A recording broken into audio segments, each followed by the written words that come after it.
What's going on, people? Just a quick video talking about the character pass or season pass, whatever, for season 2 for Tekken 8. Because we were asked as Tekken players, what do we prefer to see in terms of what we want to buy for the Tekken character passes? This question was also posed on Twitter from Michael Murray. Per the Tekken Talk Live, do you want to know the characters in the whole season ahead of time with just simple concept sketches, or like the current big reveals at EVO and etc.?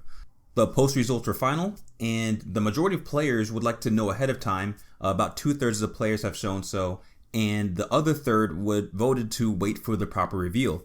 So it wasn't necessarily a landslide for the people who wanted to know ahead of time, and it's up in the air, in my opinion, about how they're actually going to go about it, because it doesn't seem to be a very huge, or maybe it may not be a huge enough preference by the player base, especially when they've noted in the Tekken Talk themselves that their preference is to do proper reveals in those big fighting game events.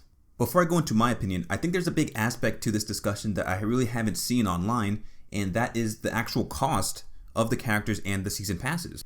Because the reason why we want to have our characters known for the season passes is so that we can make an informed decision of the entire purchase. It just makes the most sense in a consumer standpoint. The thing is that that's not the only way you can buy the characters, right?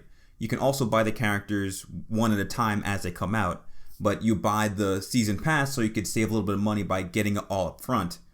There's also, I guess, a psychological advantage where if you're sensitive to needing to go into your wallet and make the purchases every time, that doing the season pass at first makes it a little bit better as the characters come out and you don't have to worry about paying again until the next season. So there's some real advantage to that.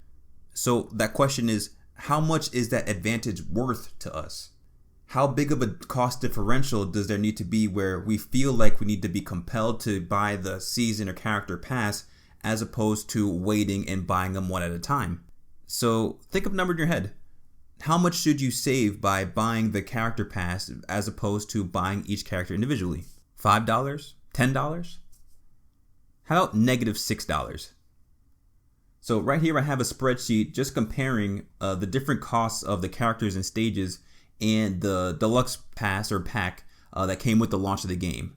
So the deluxe pack is $40 and it comes with Eddie, Lydia, Heihachi, Clive in the Clive stage. And it also comes with the gold suits and the Kinjin avatar.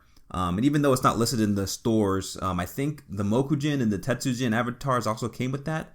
But those were not sold separately. And that was a $40 value, US dollars, no taxes. But each character cost $8. So Eddie, Lydia, Heihachi, $8 a piece. Clive, $8, and the Clive with the stage is $10.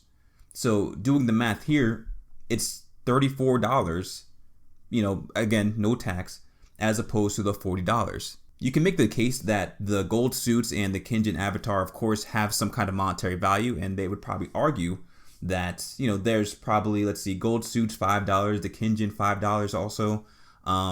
Again, the Mokujin, Tetsujin, especially as limited time offer options for the gold suits and Kinjin especially. You could argue that's a $20 value, but since they're not sold separately, those things are a little bit more subjective in terms of value.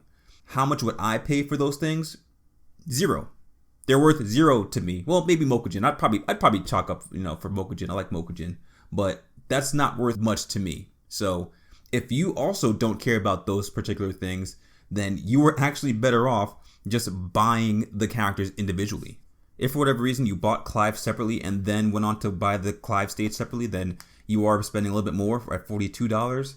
But at the same time, if you buy all the characters separately, Clive plus the stage, and then bought the Heihachi stage for $5, that comes to $39, which is still less than the deluxe package, which you would still need to buy the Heihachi stage separately, which is kind of wild if you think that the season pass was going to save you money in getting the characters and stages. So again, I'm making this video because I couldn't tell if this was being considered when people want to have all the characters revealed up front for the season pass. Personally, I love the big reveals at these stages. I feel like these offline events are where the best parts of Tekken and fighting games really are. And it's just one of those things that really adds to that experience. And when you go to one of these events and there is a big reveal, it's like one of the most electrifying parts of being a fighting game fan. I love the hype, and I would like to know as little as possible leading up to the eventual character reveals. So yeah, let me know what you think. For Season 2, if they continue where the character pass and stages are about the same prices if they bought them individually, then my vote is just to keep them completely secret, just let people buy them individually, and we get to have all the hype maintained. But if they do make it so that the character passes have some kind of monetary savings versus buying individually, then I would like them to just reveal the character names, no designs, no concept art. I don't even want to know the order, just show a silhouette or an icon for the character with the character name, and that will be it. I could say, okay, if Marduk's in the past, then I'm just going to reject it, just out of principle. But doing that, I think, will allow the maximum amount of surprises that we can possibly get. Since the first pass came with the release of the game, I'm not sure if they're going to go with the free avatar routes again. So I think if the character prices and stage prices are going to stay the same, then I think the pass would need to come down from $40, right, to be less than it. So, maybe $30 for the character and maps and $25 for just the characters without the maps. Let me know what you think. But that's it for this video, and I'll catch you in the next one. Laters.